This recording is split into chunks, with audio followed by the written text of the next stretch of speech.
Why are we here, and how did this all come about?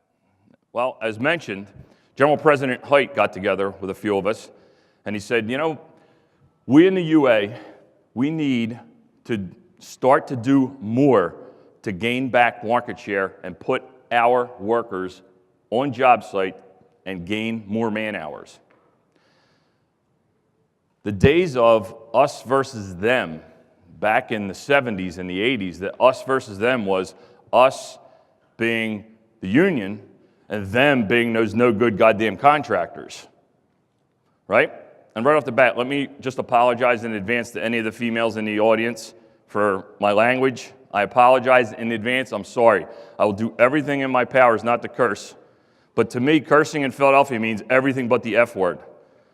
Just so we're on the same page, okay? So I'm sorry, ladies, all right? So the us versus them many years ago was labor versus management. Well, as we all know, things have changed. Times have changed. The us versus them needs to be us collectively, labor and management, against them, the open shop. Because they are the ones that are gaining more market share. They are the ones that have an unfortunate advantage over us in some areas, not in all. Where we beat them is in training and in our work ethic.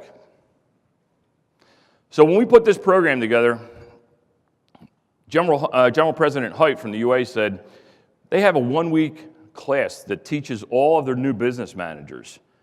They bring them into Washington, D.C. area, and they sit them in a classroom for a week. Because in many instances, these people are tradesmen or tradespeople, and on a Friday, they could be working in a ditch, putting electrical conduit up, they could be putting walls up. And on Monday morning, because of an election, they're the new business manager of their local area with no background in being a trust fund member, no background in overseeing pensions, healthcare plans, any of those things. No background in negotiations. I mean, let's face it, you got to sit down at the table and negotiate with those contractors, right? And they can be real shrewd. You know what I'm talking about, right? So what you do is you have to teach them that this is a different life and a different way of doing business from when you were out in the field. So he said, Mark, here's what I'd like you to do. We really want you and a couple of the guys to put together a program to teach our business managers what it is you contractors go through every single day. So we did, and we taught this class to the new business managers about 4 years ago. There was 30 or 35 of them in that class. Just got finished giving our fourth class, 4 years now. We've trained over 130 UA business managers from all across North America. And I am now going back to those local areas at the invite of the business manager to give this presentation, which is normally about 2.5 hours long. We're going to cut it back today because they really just want to see the actual cost of an hour. That's the main point of the actual program. So you may ask, why did they ask me to do this? Why did they ask an overweight, bald guy to do this? Well, where's the hockey fans in the area? Raise your hand. I saw the guy with the Canadiens jersey on, right? They won last night, didn't they? Good job. Whoa. I'm the only guy in the room allowed to boo. I'm from Philadelphia. We invented it. Okay? What are they up, 2-1 now? Well, hold on. Back up for a second. Who just said that about Santa Claus? We booed Santa Claus. Do you know how long ago that was? That was like back in the 60s. And he needed to be booed because the guy was drunk and he was a terrible Santa Claus. So not only boo him, we bombarded his ass with snowballs too.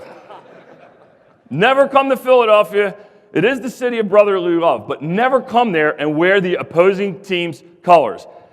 That dude over there would get his ass kicked in that Canadiens jersey. I don't care how nice the guy is, and he looks like a real nice guy, but he would absolutely get the shit slapped out of him. So, here's my, listen, we all get up and go to work every day for our families, right? We all get up to provide food for them, to educate them, to live in a house and enjoy a nice lifestyle. That's what we all do. I am no different. I am no different. I got in the apprenticeship in 1986 in Philadelphia. I graduated in 1991, 5-year apprenticeship, Steam Fitters Local 420. I worked for Herman Goldner Company in Philadelphia, great company. Big company, family business, and they had the ability to make me, the youngest, a 20-year-old apprentice, feel like I was part of that family. In 1996, 5 years after I got out of my apprenticeship, I took the $2,000 I had to my name. I bought 2 6-foot folding tables, a computer, and a fax machine, which I had no idea how to operate. And I went from field foreman to owner in the basement of my house. Last year, we did $28 million worth of business because we've got a great team. I tell people all the time, they do business with us because of our people, not because they like my face. Okay?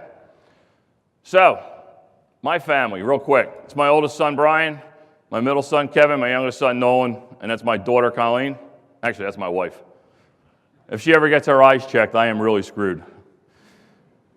You guys follow English soccer or football, as they call it? Raise your hand, right?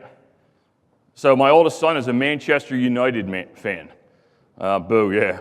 My father was born in Manchester, England, and my son, who never played soccer, decided that he really just took on the whole Man U thing. So last Thanksgiving, or American Thanksgiving, we took a trip over to England, retraced some of my father's roots. He's been passed for 20 years, but we looked his name up in the cathedral, and it was really cool. So the reason I put this picture up here is this is what happens when you have brothers. We're in a pub before the game. This one is of legal drinking age, and so is this one. Look at what they gave their 13-year-old brother. In true Canadian fashion, he's starting early. Real quick, this picture here, 1987, Local 420 put out a steward training program. That's Sammy Hamilton. He was the pipe fitter steward on the job.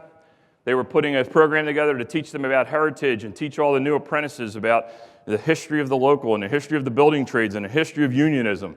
And they said, Sammy, go inside the building and go grab the biggest, dumbest apprentice you can find. So they went in and got this guy. Look at that guy, good looking. Only had one chin at the time. That's me, 21 years old.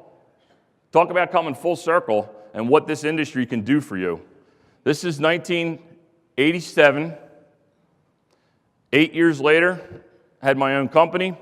15 years after that, became national president of the Mechanical Contractors Association of America and addressed the UA convention in Las Vegas that year.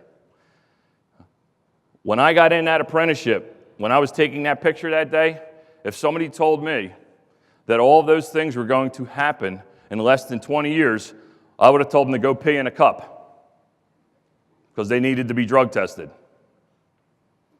But living proof that anything can happen, and this industry affords many of us a great opportunity to do anything we want to. And we want to make sure that that opportunity is still there for years to come. So, as the times have changed and we have changed, we need to let our people, we need to let the people in the field know what reality is. How many field personnel do I have here in the room? Raise your hand. How many used to be in the field? Raise your hand. Okay. So, we're going to go over a couple things, and here's my promise to you. Honesty, integrity, no bullshit. We're going to focus on reality. We're going to focus on the positive. I'm not here to tell you that people need to be more productive. You guys hear that enough. I'm not here to tell you you're making too much money, because that's bullshit. Okay? I am here to tell you, though, what the actual cost is for 1 hour of labor, and I'll use Philadelphia Steam Fitters Local 420 as an example. Okay? Fair enough? We're going to talk about this. Look at this screen. Top 10%, the middle 70%, and the bottom 20%. What am I talking about here? Productivity, people. A lot of times people yell out, when I'm in the union hall giving this presentation, they say, labor. How about contractors? How about owners? It's across the board, right? We're not here to talk about the bottom 20, because the bottom 20 are why we are where we are today, unfortunately. How many business managers or business agents in here? Raise your hand. How much time do you spend on the bottom 20%? 90% of your time, right? When in reality, you ought to be spending that 90% of the time thanking the top 10 and the middle 70 for doing a good job and representing us as a whole in a good way. But instead, we're stuck worrying about the bottom 20. And so am I. I have my own employees. How about neighbors? How about family? How about friends? Same deal. And forgive me for really flying through this. I talk fast a lot because I'm Italian and from Philly, but I don't have much time. I'm going to try and get you guys back on track here. So I have you until 1:30 today, right? No? Come on. Yeah, talk to me, brother. We got the same haircut. All right? We go to the same barber. Mach 3. What is the real cost of an hour union labor? Let me ask you a question before we go to that spreadsheet. And help me out. In Canada, what area, what city has probably the highest wage package? Would it be Toronto? Edmonton? Edmonton. All right, who's here from Edmonton? Raise your hand. So, and what trade are you, sir? Pipe fitter. Perfect. So, what is the envelope pay of an Edmonton pipe fitter? How much? 58 in the envelope? $58 an hour in the envelope. Really? Oh, no. Oh, that's wages. I'm just talking about the envelope. How much do they take home in the pay? 45? And so there's another. And how much in fringe benefits then on top of the 45? 58, so about $13, right? Is that a fair number? See that? You didn't know I get added, did you? That's your boss? How come he had to look at the other guy to find out how much the rate was? That's not his rate. Why you got to go there? We said we were going to stay positive. Do I need to go back to that slide? All right, so next question. He's your boss? Is that the guy that bills? He guys sends the invoices out? That's your manager? Oh, no, he's the manager. All right, so from a contractor side, are there any contractors in the room from that same area? Shocking. So $58 an hour. Do you have any idea what one of the local contractors' billing rate is? Rough idea. Throw a dart against the wall. How much? 90 bucks? 90? 120. And it's 58 for the package. So the contractor's probably making what, 50 bucks an hour, right? Yeah? No, you're not shaking your head. No, why? He's got other expenses in there. I like you, so you know. Well, we're going to go over what those expenses are. And I found out the hard way. And fortunately, I survived it. Because I thought the same thing. When I was running work for Herman Goldner Company, I thought I had a cape on and an S on my chest. I was making him $1 million a year all by myself. What a dumbass I was. And some people may say still am. No, there are other costs in there. All right, can we go to the spreadsheet? All right, can everybody see that? Or we need to blow that up a little? Blow it up a little. Go down the bottom on that plus, just take that up. Take it up again, one more, and I'll just have you scroll down. And I'll take that sheet over. Can you do that? Or no, take it back to that'll, now can, you can't slide that over. Shrink it down again.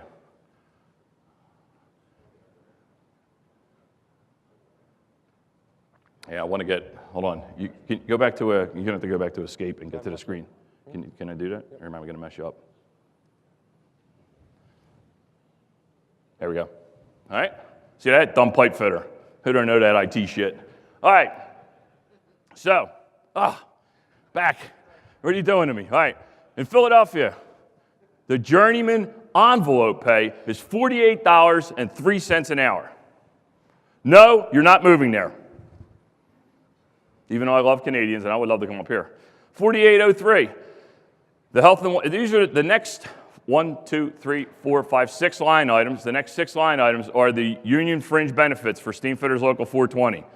So add with me $48.03. $11.05 in the health and welfare, $9.58 in the pension, $6.50 in the supplemental pension, $55 apprentice training, 27 cents industry fund, 10 cents in the international trading fund, for a total package of $76.08 an hour.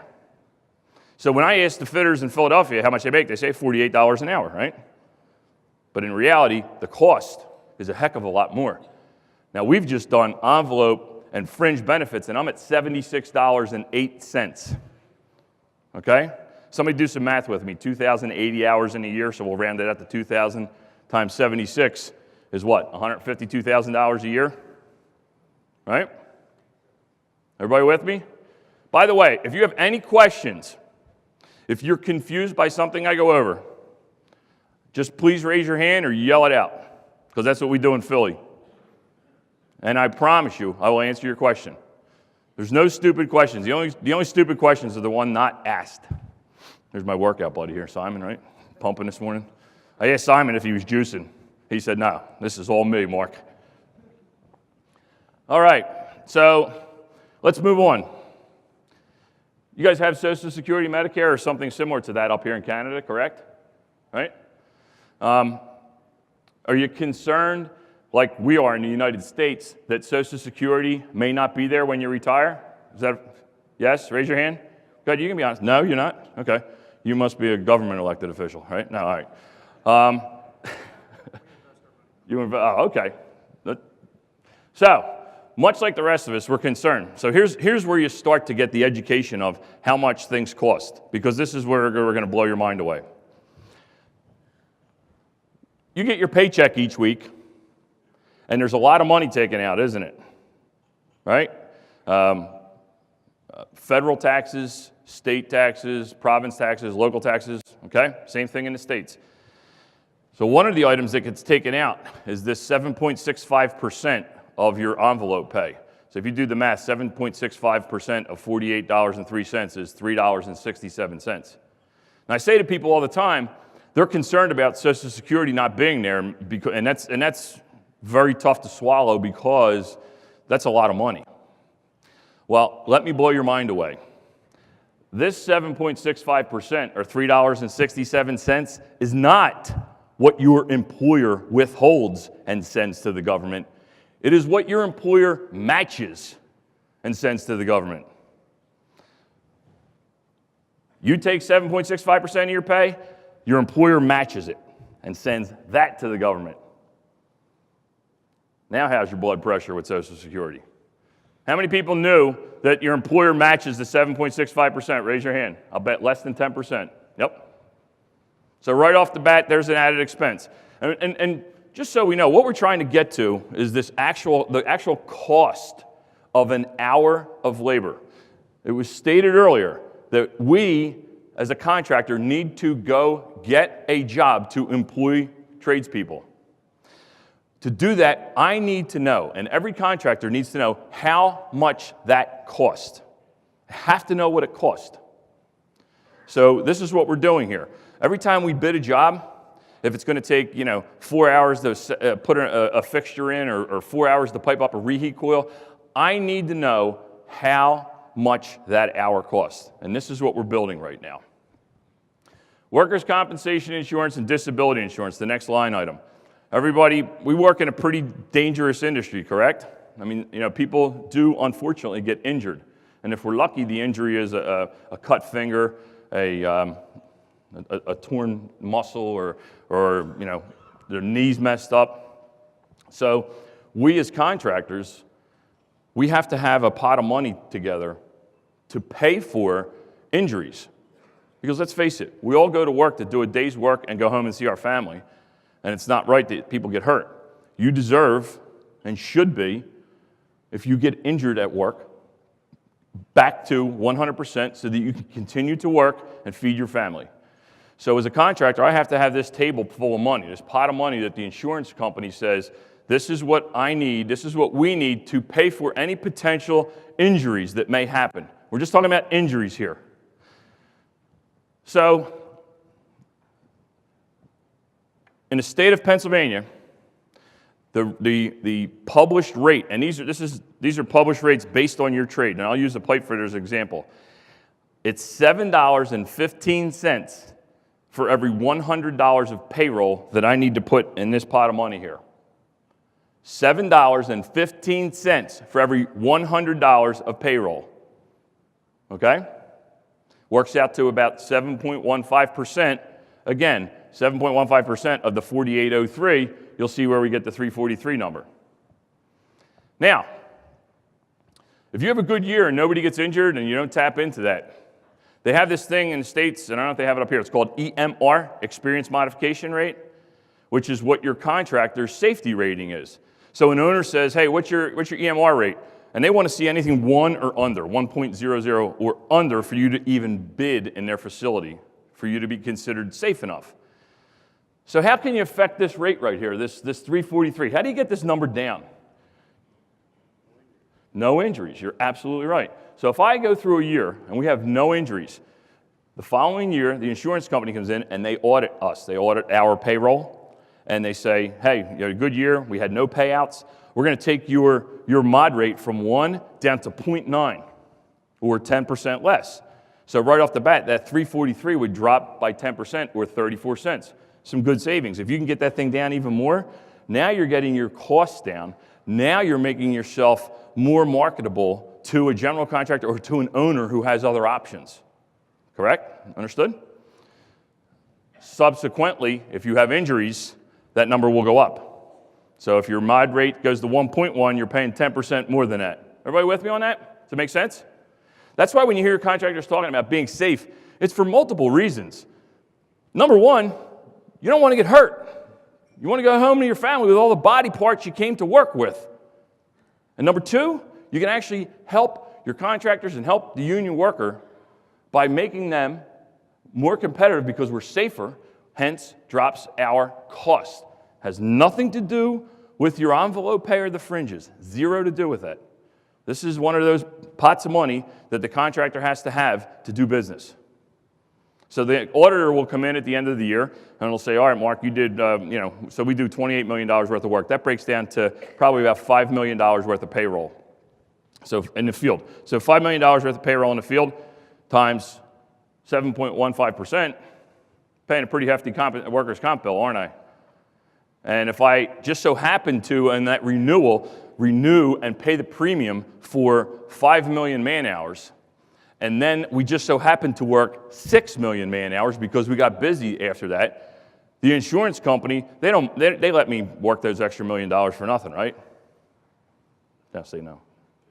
Good answer. So yeah, they come in and they say, hey, Mark, you did another $1 million. Now you're paying us that 7.15% of that $1 million as your premium audit. And then the following year, they'll make me pay on 6 million man hours no matter how much work I have. So I'll be paying it up front to hopefully get it back. But don't get me down that road because that gets my blood pressure up. All right. Any questions on that? Any at all? Okay. So the next line items we're going to actually loop together. Liability insurance, fire, flood, accident, and general liability insurance. Liability insurance, fire, flood, accident, general liability. So we have to have another pot of money over here as a liability in case when we're doing work somewhere, something happens and we do damage elsewhere, right? To somebody else's building, to somebody else's institution. How many people do work at the airport or at an airport? Raise your hand. Anybody? You do. Okay. So I'm not. Look at this guy. Was like, don't let him come over here and pick on me. Yeah, I do. So in Philadelphia, we have to have insurance in case one of our drivers in our company vehicle is driving down on the field and gets distracted. What are some of those distractions? Text messaging? Taking a text message from your girlfriend? Or even better, text message from your wife saying, who the hell is Anna? You think that might distract you when you're driving down on there? Like this. Oh my God. There's 50% of my pension going, oh my God. You might get distracted. When you get distracted, things happen, right? Anybody know how much a jet engine's going for these days? $5 million. So to do work in the city of Philadelphia at the airport, we need to have a $5 million umbrella coverage just in case the event somebody's wife finds out about somebody's girlfriend and texts them while they're driving down on the road. Some things that can happen on job sites. How many people have done renovation projects in an existing building and they come in and they demo the whole floor and there's 2-inch pipes coming through the wall? We've all seen it, right? Valves closed, pipes are open. We'll get into that in a second. All right? So if you do damage in somebody's building, you have to pay to have that fixed. Damage would be, probably a little bit of water damage, right? How many any carpenters in here? All right, just 2, 3. Do I, don't I? All right, I'll still do it. So we had a stupid carpenter superintendent on the job. All right, always. I didn't say that, you said that. So we're doing a job, we cut these lines, or gutting the area. It's in an existing hospital, we're on the second floor, and job's rolling along, but everybody goes to lunch, and the herefore mentioned carpenter superintendent, AKA dumbass, was walking by with the ladder, talking on the phone, bang! Hits one of those big 2-inch ball valve handles, and the water is just coming out. Do you have any idea how much water comes out of a 2-inch pipe? A shitload. That's how much. All right? And because the guy's a dumb carpenter, he doesn't know to open the ladder up and go close the valve. He runs for help. Run for help. It's a valve. Get up there and close the damn thing. He runs for help. He went down the hallway. There was a 6-year-old kid. The 6-year-old kid came and got it for him. They finally ran in and shut the valve. And the water was all over the place on the second floor. Damage to, the water just so happened to shoot directly into the electrician's gang box with $35,000 worth of tools in it. You believe that? So the adjuster comes around, and he says, all right, I got to pay for that. Some drywall that was damaged, some other stuff. And I'm thinking to myself, this isn't too bad. This actually happened on one of our jobs. I'm thinking, all right, this isn't too bad. We'll get away, somewhat lightly. What's water do when it hits on the second floor? It goes down, right? Okay, all right. And below us was an active emergency department. So yeah, the water went down, found its way down, different areas, older hospital, and knocked out 4 of their emergency room bays. There was an old lady on the table getting an enema and getting water on her head. She didn't know which way it was coming. Wallpaper, ceiling tiles destroyed, the whole 9 yards. So our adjuster's going down. He's like, all right, there's that much, and it's going to be this much and that much. And now I'm thinking, all right, fortunately, none of the EKG machines or anything like that got damaged. And I'm thinking, all right, this isn't going to be too bad. And, this claim won't be that terrible. It won't hit my insurance. It won't affect us that much. Well, I'm getting ready to get done, and the CEO of the hospital is standing behind me. He says, we're not done yet. I said, what do you mean we're not done yet? We fixed upstairs. We're fixing here. We got that. He says to me, hey, it took us 3 days to get these rooms fixed. And for those 3 days, we had to divert patients. That was lost revenue to us, to the tune of $35,000 per room per day. And they had all the documentation to back it up because they had a law firm. Do we screw them and how? I usually use the F word there, but I'm not going to. So yes, there was very quickly, over a valve handle that somebody else hit. And you're going to say, Mark, you guys didn't hit that. No, we didn't, but we got drug into it. Our guy cut the lines and left them without caps on them or female or male adapters and plugs. You know what? That's a new company policy that next day. All right? Because contractors in general are stupid. We can't think of that shit. But when it costs us money, that's a new company policy. Think about it. You all get the email. You all get it in your paycheck. Hey, new company policy, right? Greg screwed something up yesterday. We're going to make an example of Greg. Greg burned the whole building down. No more smoking on the jobs, right? That's what happens. So anyway, long story short, that's why you have to have liability insurance. There's another pot of money in case, God forbid, we crash into a jet engine, we flood a building, God forbid, a torch accidentally lights something on fire, and that building goes down. You're paying for it. You're paying for it. And that is based on revenue. And it usually works out to about 4.5% to 5% of your revenue. So what we do is you formulate how much your labor is of your overall revenue, and then that's how you get your percentage. Does that make sense? So again, the insurance company they don't care whether you make money or not. All they're saying is you did $28 million worth of business. That's a potential liability to us. That's potential exposure to us. And you're going to pay what amounts to another 4 to 5%. So again, there's another pot of money. Any questions about that? Okay. We're doing good here. So state and federal unemployment, you plug those monies in.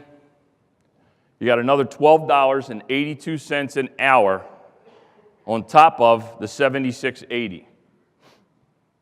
Now, to relate that to your local area, I'll give you a quick formula. Of what your cost would be. So what you need to do is you take your local envelope pay and you times that number and add to it between 25 and 30%. The 25 to 30% are all 5 of these items here: Social Security, workers' comp, general liability and liability insurance, and the state and federal unemployment. And I can tell you, in talking to people from Canada and even across the different states in America, that 25 to 30% in our industry is pretty darn close, pretty much a standard across the board. And if you can see the 4803, if you times it by 25 or 30%, that's where you're getting, 1282. You add those two numbers together, add in your fringe benefits, and that's going to give you what is in Philadelphia the 8890. Okay? Again, envelope pay, add in 25 to 30%, and then add in your union fringe benefits.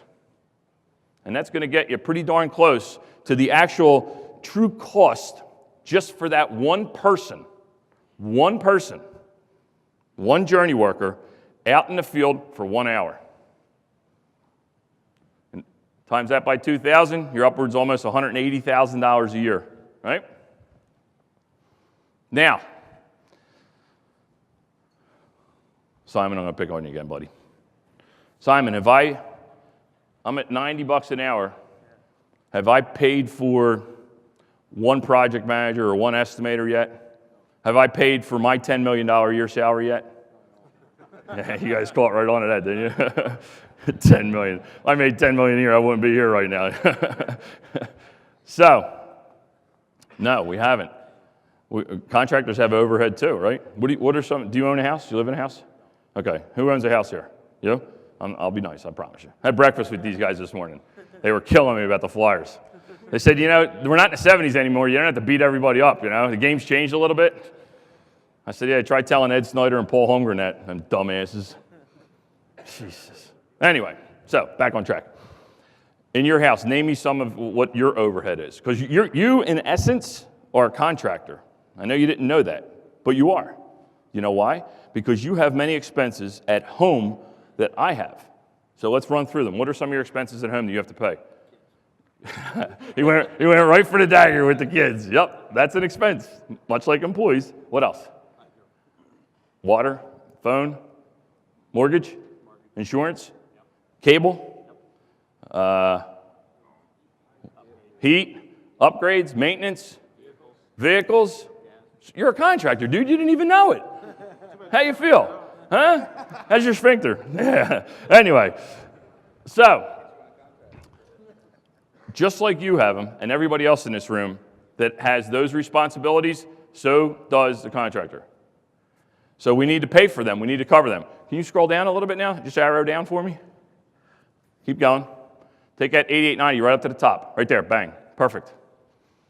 So how many people have service businesses or work in the service industry, like HVAC or plumbing service? I'm talking about repairs in buildings or residences. Raise your hand.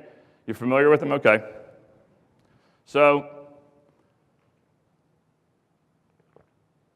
there's an added expense. Who has or at any time had a company vehicle? Raise your hand.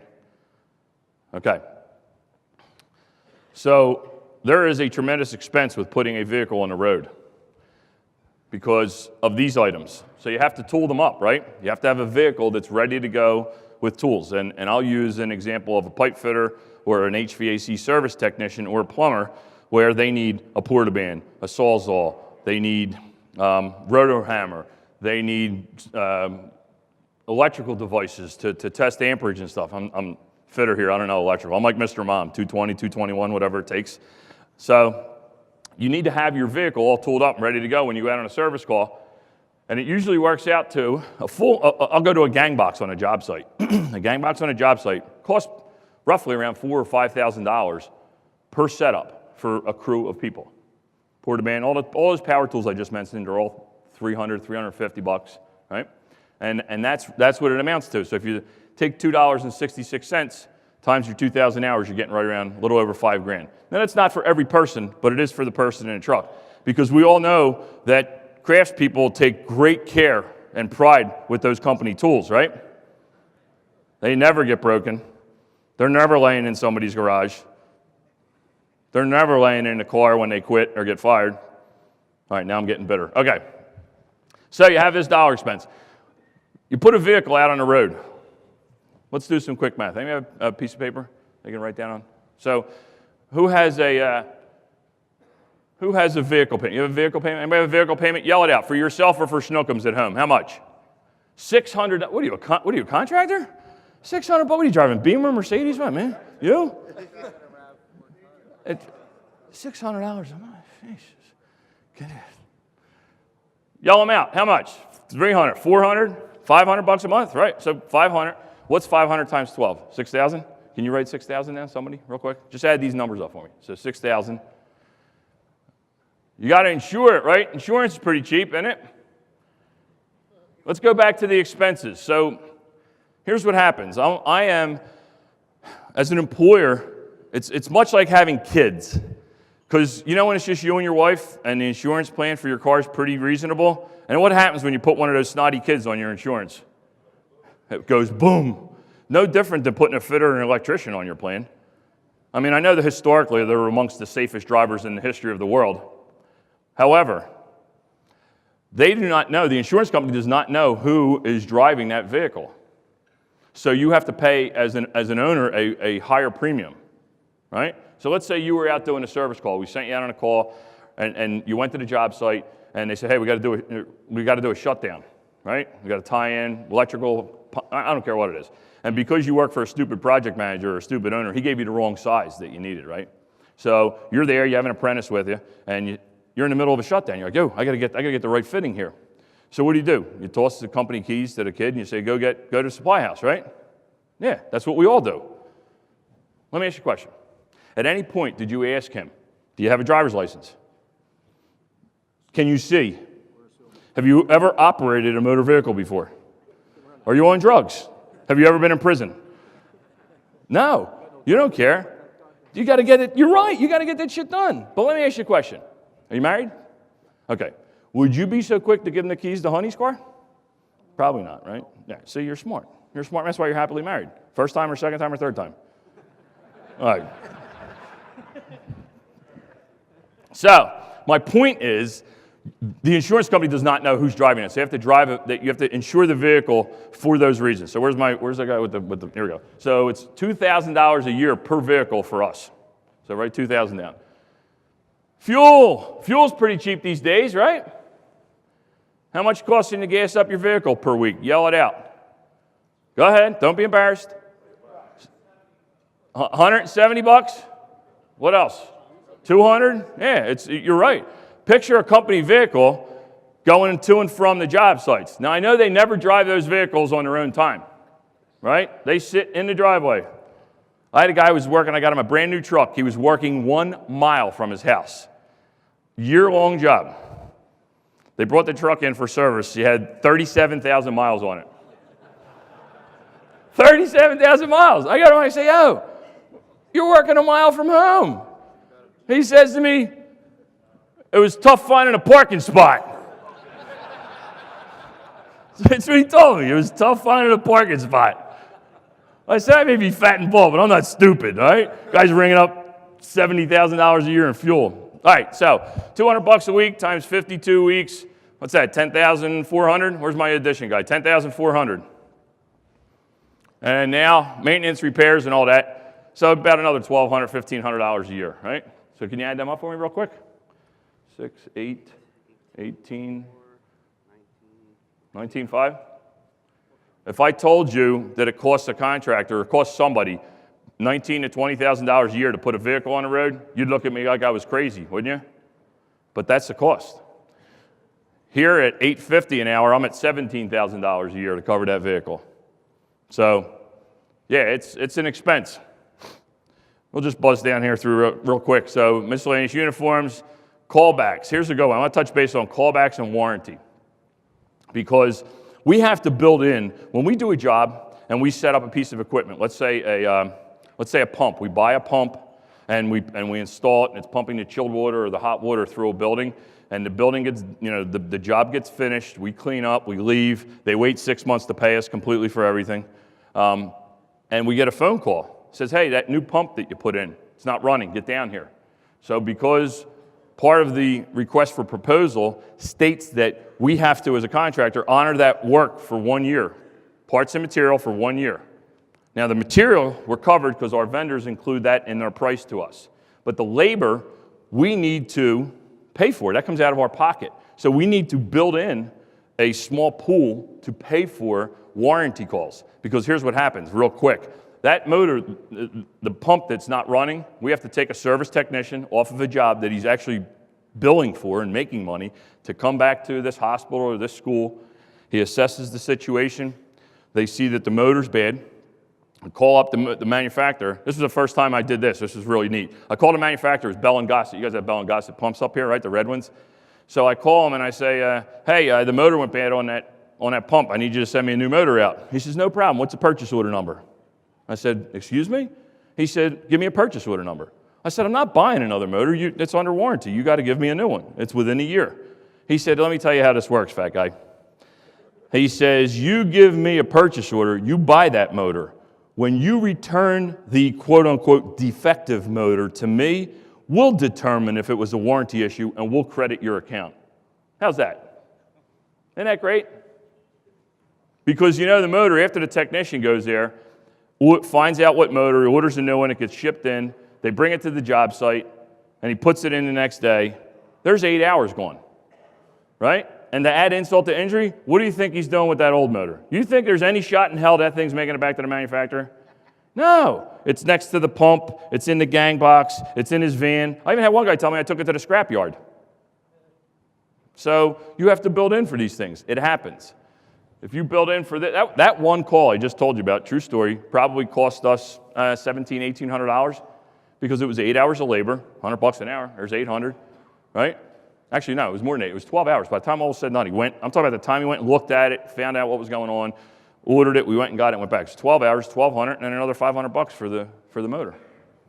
It adds up. So you have to have that money in. So again, here we're going back to the man hour. The actual cost of a man hour for us to bid a job. I have to know what our costs are for that 1 hour. So when you add all those things up I just talked about, for a service technician now, not for just a regular journeyman person or craftsman out in the field, is $105 an hour. I have yet, at $105 an hour, I still have not paid for one estimator, one project manager, our truck driver, electricity in our building, none of it. And of course, the most important person in our office, which is my wife. A good answer, no. No, and not me. Think about it. When you were out in the field and you worked all week, payroll, Jeff, good answer. The payroll girl is the most important person in my office, right? Because think about it. If those checks aren't cut in time, what's happening? We'll show this jerk off. What's he need, printer for the cartridges? I mean, come on. So, yeah, so that's what happens. No overhead. So overhead 10%, profit 5%. Yeah, maybe in the old days. But that's how you build an hour of rate. Any questions? All right. We actually, when I'm giving this presentation to a smaller group or even a larger group, we'll let them bid a job because that's actually pretty funny, watching business agents and business managers estimate a job. You want to see some funny shit? That's funny. What we do is we give them a job to bid, just a warehouse, or picture a room like this where they had to run a 4-inch gas pipe around the perimeter and hang some unit heaters. You've been in a big warehouse. It was actually a FedEx building, one of the freight company. Run the gas piping, hang the units, and get some piping over to it, get these things fired up. pretty easy job. We wanted them to get to those man hours. Can you go to that blank bid sheet, the next tab at the bottom? There you go. So here's what we ask them to do. We put them in teams. We tell them, determine your average crew size, what the crew mix is, foreman, journeyman, apprentice, and how many man hours it will take to do the job. And the things they got to think of: mobilizing, receiving the materials, safety training, drug testing, installing the pipe valves and fittings, pipe markers, startup, punch list, supervision, all the things that we need to, I don't care what trade you do, you have to think about all these things. These jobs just don't happen. You don't just throw a pile of pipe or conduit or drywall on a job and crap gets done. Takes some planning, right? Takes some layout. You have to include all of that in your bid. If you just bid time to put your pipe in, what about the 8 hours or the 12 hours it takes for the guy to get mobilized on the job and start to determine what my crews are going to be, where we're going to be set up, how this job is flowing? You have to factor all of that into your bid. So when we bid this job and we plug these numbers in, can you tab across the bottom? Go to like the, keep going, go ahead, keep going. Scroll, shrink that down for me just a little bit. A little more. Perfect. So real quick, we had this previous one, which was 6 teams, 1, 2, 3, 4, 5, 6. We had them bid the job, and here was their estimated hours. 2 teams bid 2,200 hours. Teams 3 and 4 bid 2,000 hours, and teams 5 and 6 bid 2,400 hours. Look at teams 3 and 4. They both bid 2,000 man hours, yet their total labor cost is almost $20,000 off. Why? Apprentices, crew mix, or you guys call them blended, right? It's exactly right. It's exactly right. Can you go back to those team bid sheets? Go back to team 4. Go ahead, there's 6 right there. So team 4 had 2,000 man hours. They figured 4 workers, and it was going to be a foreman, 2 journeymen, and a 4th-year apprentice. Scroll down just a little bit for that crew mix. It's right there, I'm sorry. For $85.10, crew mix. Go to tab Team 3. Team 3 had those same 4 workers, same 2,000 man hours, but look at the breakdown. 1 foreman, 1 journeyman, a 4th-year apprentice, and a first-year apprentice. That took their blended rate, or their crew rate, down to $75.33. That's a difference of almost $10 an hour per person. Think about that. On a little 2,000 man-hour job, that was a $20,000 difference. That is how we're going to compete with the open shop. That is how we're going to get more apprentices trained. That is how we're going to get these apprentices out on the job sites, teach them our trade so that they can continue to work, become successful craftspeople and journey workers, and pay for all of our retirements, right? That's the game plan. I know that's what it was when I got in. I got in the apprenticeship. I got on a job first day. Guy said, kid, listen up. You're a first-year apprenticeship. First-year apprentice. 2 things. You are lower than whale shit. I swear to God, that's what the guy told me. And he said, and you are here to pay for my retirement. So shut up and listen and learn this trade. That's what he told me. That was the guy that put 40,000 miles on the truck. I swear to God. I hired him 15 years later. So, how much open shop competition you guys have up here in Canada? A lot? All right, we're going to go to the last slide. Now, I promised I was going to keep it positive. This one might get you a little bit upset. Scroll down. Keep going through the team bids. Go to surprise bidder. There we go. Surprise bidder. Perfect. Can you just shrink that just one more click? All right. Let me educate you on how the open shop guy gets work off of us, because they're shady. All right. Our winning bidder on that spreadsheet I just showed you was team number 3. They had 4 people. Their composite rate was $75.39, 2,000 man hours. Everybody with me? The labor, the material, the equipment, the subs, and ODJC, which is other direct job costs, which would be like a job site trailer, your project manager, the whole 9 yards. These numbers across the board between the winning bidder and the non-union bidder are exactly the same. Look at them, $44,876 for material, $27,189 for equipment, subs $58,500, ODJC $42,598. Same exact numbers. What's different here is their crew rate. I put this up here not to show you that the union people are making too much money. Please do not misinterpret why I put this up here. I'm showing you how the open shop guy gets work. Here's what they do. They pay a guy that's called a supervisor for 0.05 hours. This is the guy that shows up in the morning for 30 minutes, makes sure that these people have tools and materials and everything to do a day's work, correct? In many instances, it's probably a former union craftsman who knows a little bit about the business or about that trade. He's paying him a cost of $45 an hour. That doesn't mean he's getting 45 in his envelope. What it means is if the union fitter in Philadelphia is making 48 bucks an hour in the envelope, these open shop guys are paying him pretty close to 40 bucks an hour. They want to get close on that envelope pay to get somebody of some type of quality. And then he has the same expenses we do for Social Security and workers' comp and liability and all that. You with me? He doesn't have the union fringes, obviously, but he has all the other stuff because they're not doing health care, they're not doing pension. So this guy's his top guy. He's a cost of $45 an hour, right? And then he's got an installer, and I'm sorry if you guys can't see this, but he's got an installer, 2 of them at 30 bucks an hour cost, and 2 helpers at $15 an hour cost. So there's your same 4 workers, even though it's 4.05, I'm including the supervisory guy that comes by.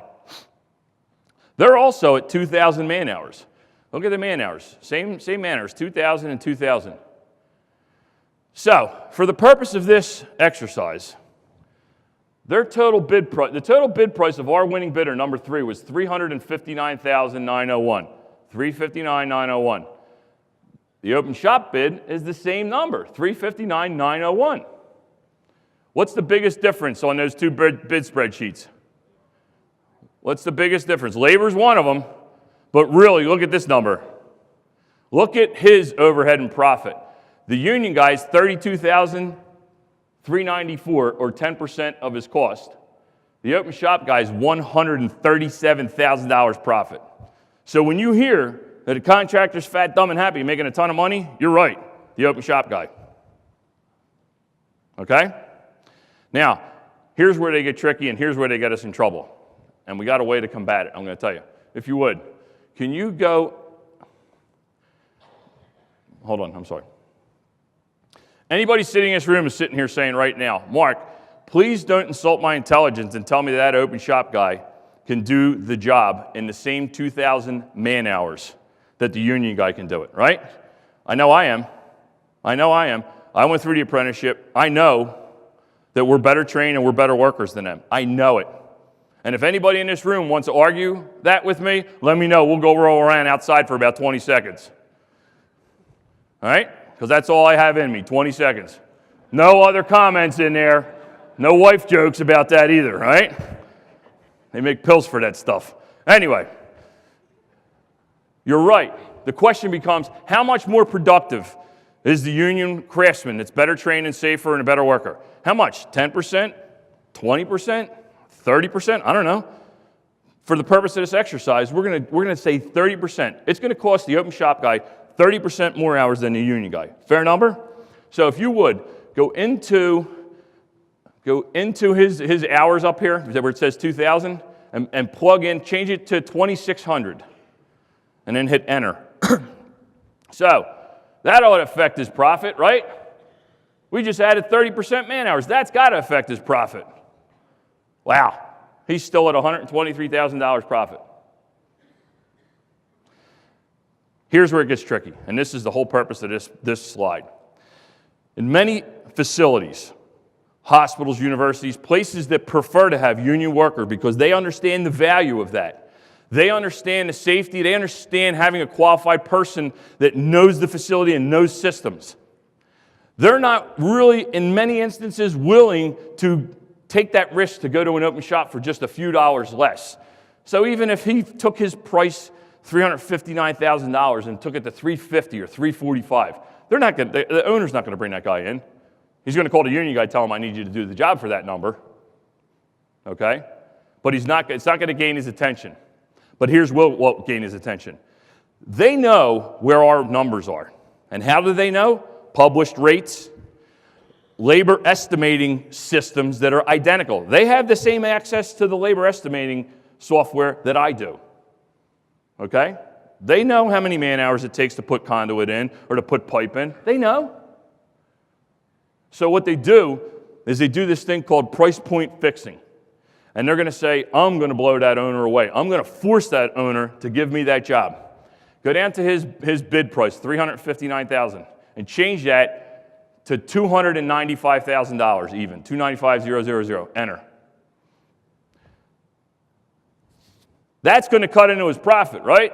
He just dropped his number, $70,000. That's going to cut into his profit, isn't it? He's still at $59,000 profit, almost double the union guy. Added 30% hours, dropped his number, $65,000. Now, I don't show you that slide to bum people out or to get them pissed off. I show you to let you know how these guys are getting work. And how we're going to combat it is by working together, talking to one another other than every 3 or 4 years across from the negotiation table, and working together to get more man hours. More man hours means more work, more pay, more money in the funds. And let's face it, if there's more man hours, that means the contractors have work, and hopefully those jobs are going well and they're making money. That is the cycle.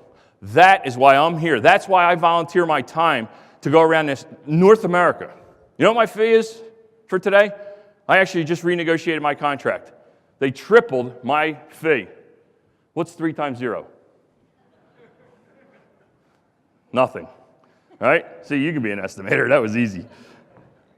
I do this because this is important in our industry. I do this because I care. I'm 48 years old, even though I look like I'm 68. And I hope I got another 20 years left in this, hopefully to turn it over to those kids. But we all need to work together. We all need to understand that what the people in the field think the contractor is making is not reality. The reason I built that rate for you is to show you there are other costs that you don't know about, and I didn't know about until I started my own company.